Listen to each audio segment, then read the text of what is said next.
السلام علیکم، حکیم نوید احمد آپ کے سامنے ایک ایسے پھل کا تذکرہ لے کے آیا ہوں جس کو اس کے ذائقے کی وجہ سے لوگ اتنا پسند نہیں کرتے۔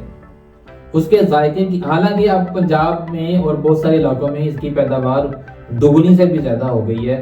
پہلے تو صرف سندھ سے آتا تھا، مگر لوگ اس کے ذائقے، کیونکہ ذائقہ تھوڑا سا دوسرے پھلوں کی نسبت مختلف ہے۔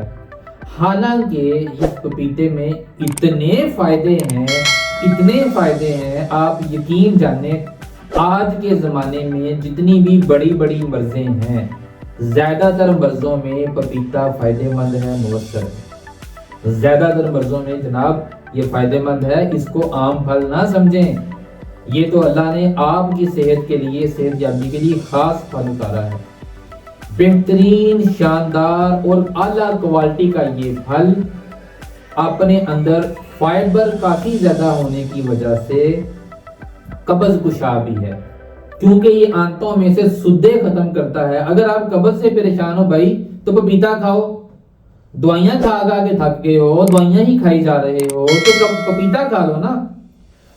قبض کو ختم کرتا ہے، سدوں کو نکالتا ہے، تیزابیت کو ختم کرتا ہے، بواسیر کا یہ دشمن ہے، بلڈ پریشر کو یہ نارمل کرتا ہے، پیٹ کو صاف کر دیتا ہے۔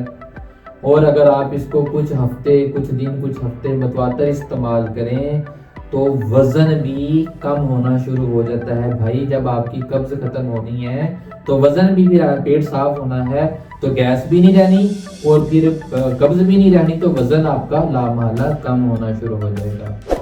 خواتین کے ہارمونز کے مسائل میں بھی یہ فائدہ مند ہے، اور اس میں چونکہ بیٹا کیروٹین بڑی مقدار میں پایا جاتا ہے، اس لیے یہ لنگز کی، پھیپھڑوں کی صحت کے لیے بھی فائدہ مند ہے۔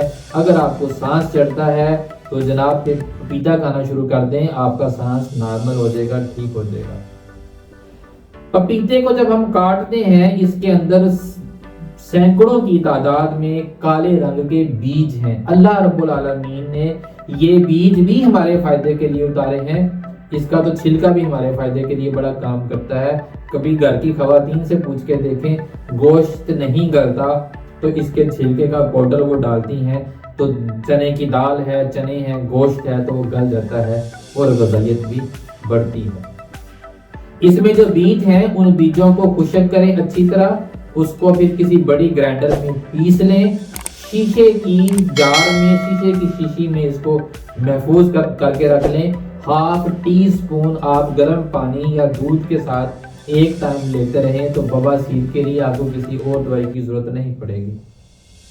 قبض کے لیے اور تیزابیت کے لیے کسی اور چیز کی ضرورت ہی نہیں ہے۔ آپ اس کو، یہ پاؤڈر بیجوں کا ہم وزن لیں، اتنا ہی وزن کے حساب سے اس میں ملٹھی کا پاؤڈر مکس کر لیں، یہ آپ کی دوائی تیار ہے۔ یہ کولیسٹرول بھی نہیں رہنے دے گی، بواسیر بھی نہیں رہنے دے گی، تیزابیت کو بھی دفع کر دے گی۔ تیزابیت، سینے کی جلن کو تو ایسے کرے گی ختم جیسے کبھی تھا ہی نہیں۔ اور یہ آپ کا سارا نسخہ، سارا آپ کا کورس 200-300-400 روپے میں آپ کا مکمل ہو گیا۔ آپ اس کے اوپر جناب عمل کیجئے۔